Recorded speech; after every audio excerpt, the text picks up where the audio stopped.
Are you a business person? Are you a salary earner and are looking for some sort of investment? Join us in the different neighborhoods and you get to check out what off-plan means and also how you can be able to own an apartment at very affordable prices with universal affordable housing.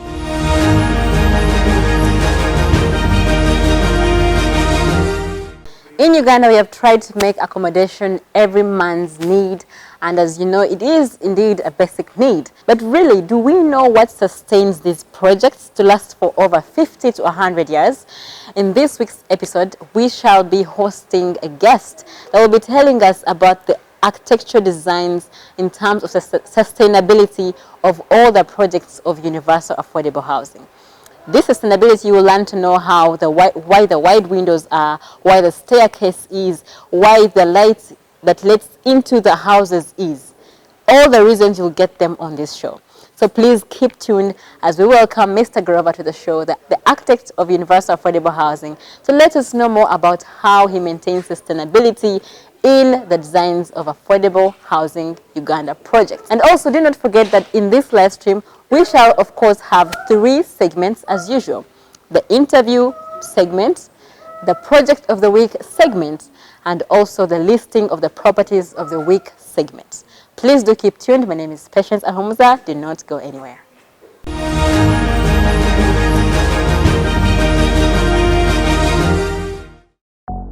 In the heart of Nalia lies the beauty of an award-winning property, Ibis Residency. With a dominant blue color theme, the property is a wonder to any eye that comes across it, with secure parking to all clients.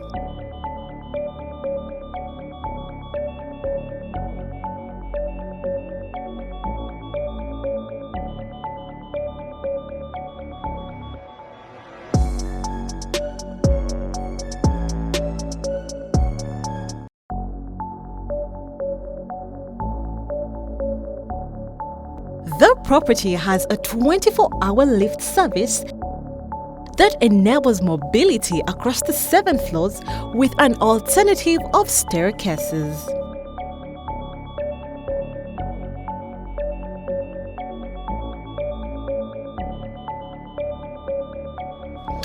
The property is comprised of 13 one-bedroom units and 24 three-bedroom units, each with a balcony and a view of the calm neighborhood.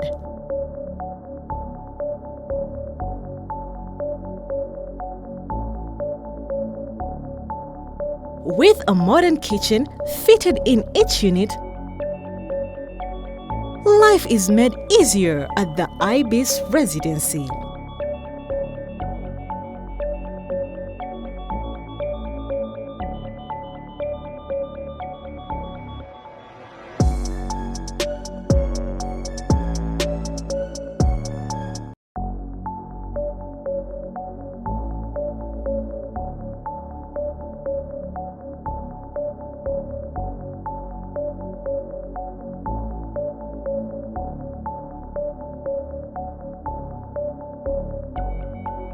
All bedrooms are self-contained with a bathroom and toilet in addition to the big-sized living rooms.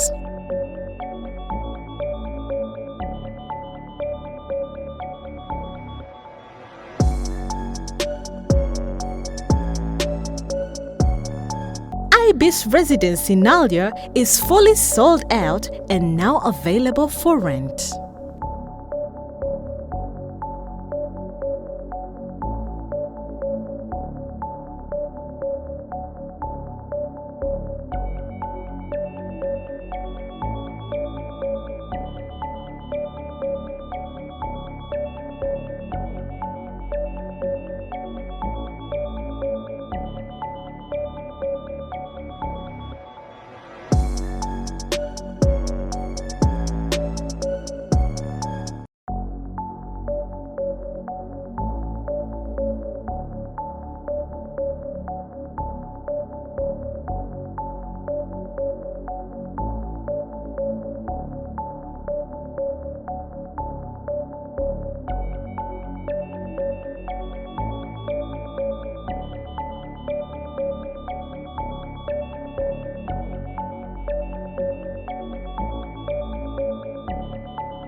Join us every Tuesday at 3 p.m. and every Fridays at 3 p.m. on Senyo FM. We bring to you our various projects in the various neighborhoods at very affordable prices. A very good day to you. Welcome to Affordable House in Uganda. Welcome to our Facebook live stream. My name is Patience Ahomza, and it is a beautiful Tuesday right about this time at 3 p.m. this afternoon. So today we find ourselves yet at another project of affordable housing in Uganda, and as you can know, or if you can see this in the background, you'll notice that this is Ibis Residency, a project, a master project that won Affordable Housing Uganda an award last year, an award of best architectural design. I mean, it's a beauty. If you come here, you'll realize that, you know, on the floor, it has got 1 and 3 bedrooms apartments right here, so you can just come in and check. It is all already bought off, but it's available for rent at different prices. Today we are blessed again yet with another very important guest that we have seen on the show previously, and that is the backbone of the company, the architect of universal affordable housing that has created this beautiful piece. So Gaurav, welcome to the show once again. How are you doing today? I'm good, thank you. Thanks for having me on the show. Okay, so today we are here at Ibis Residency, Yes. a project that wows everyone who comes here. Thank It you. won an award last year for best architectural design, and all that is because of you. How do you feel as a person who created this piece? It feels nice to be appreciated for all the efforts we take in designing, and it feels nice like people are appreciating the work. Okay. So yeah, obviously it inspires us to work more harder and create better designs. Okay, so the last time when we were discussing, you said that you went to Bombay and then you also studied from the UK. Yeah. Tell us more about the details of how that experience So I was. completed my graduation from Mumbai, and for my post-graduation, I did my post-graduation in sustainability. For that I had gone to UK for a year or so, and then I started doing my own practice. Okay.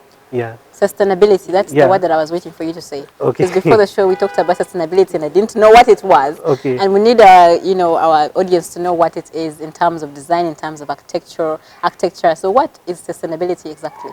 So sustainability is a very, very, very broad idea or a thing. So there are a lot of things in that. So we won't be able to cover it like completely.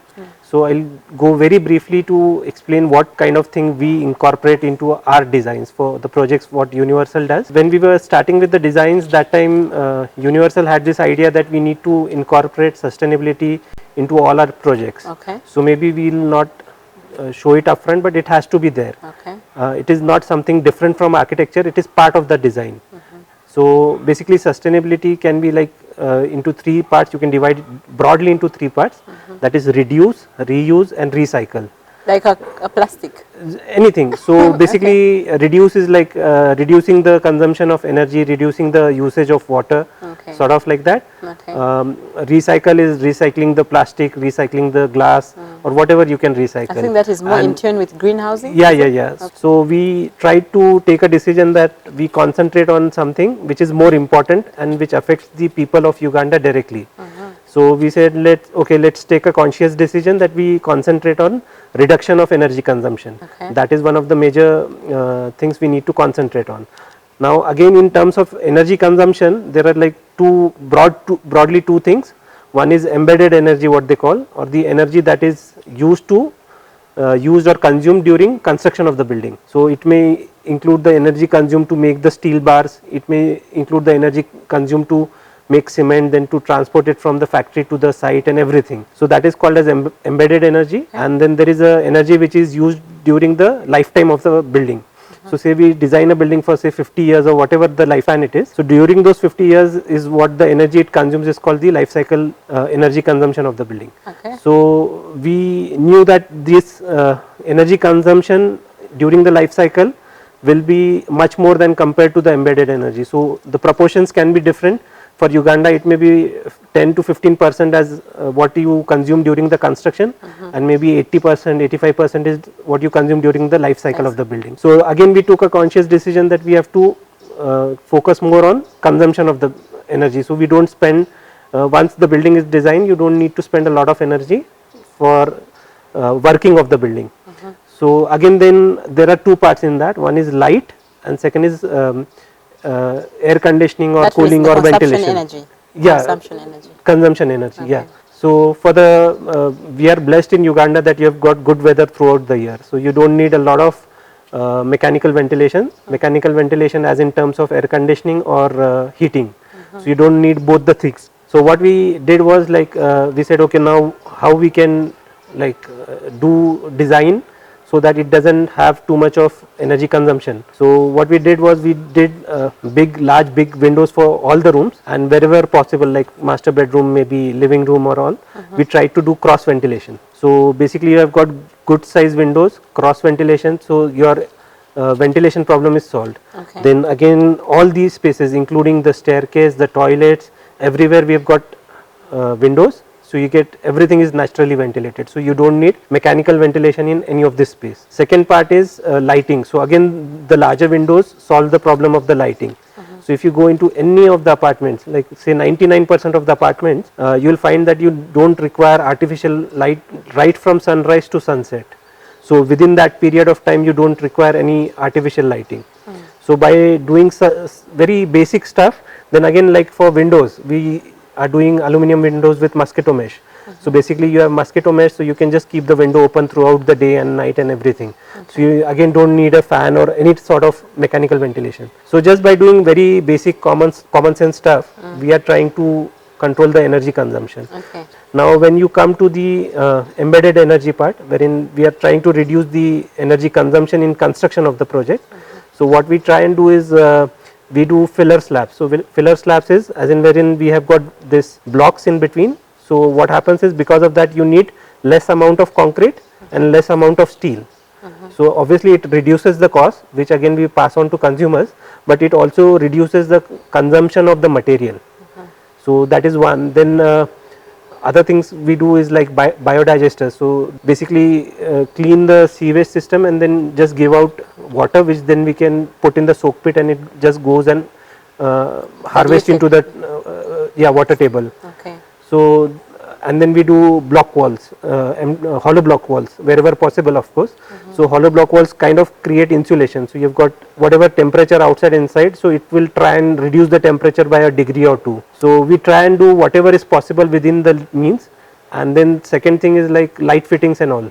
So whatever light fittings we are providing, we try and put all LED light fittings. Okay. So you talked about the life cycle energy, right? Yeah. Life cycle energy, is that what among the other consumption energy and then also embedded energy? Yeah. Between the three of them, the one that you put a lot of energy because of the environment of Uganda has been life cycle energy? What I meant was like if you consider a 50 years life cycle of a building, so the maximum energy, say 80 to 90% will be the energy consumed for running the building. Because you said all that is falls under sustainability, right? Yeah, yeah. So in the projects that we have, which elements fit under the life cycle energy that you're trying to embed into sustainability? Yeah. So the life cycle ones are the light and ventilation majorly. Okay. So by providing proper covered terraces, windows, having big size windows, having cross ventilation, you don't need air conditioning or fans or even the artificial lights, the light fixtures, you don't need to put it on for throughout the day. So by doing all that, you are reducing the energy consumption. Okay. So if you see some of the modern offices, they have got 12 hours of air conditioning, they have got continuously indoor lights. And those can be maintained for a period of 50 years. Yeah. So is there a way that, could there be a mistake that a client would do that would affect these designs, or are they there permanently? And No, they are more or less permanent in nature. Okay. So small There's interior no type changes. of maintenance needed No. for them to operate. These are like very common sense things, but they do add a lot of value. So it helps in conserving a lot of energy. Okay. Yeah. So all that is sustainability. Yeah. And it has been seen through the large windows, the lighting. Yeah, staircase lighting. So basically you don't need artificial light during the daytime. Okay. So that itself leads to a lot of energy consumption, conservation, and then you don't need mechanical ventilation of any sorts. Okay. Because there is cross ventilation, the windows are big, they are covered with terraces. So all of that helps you to save energy.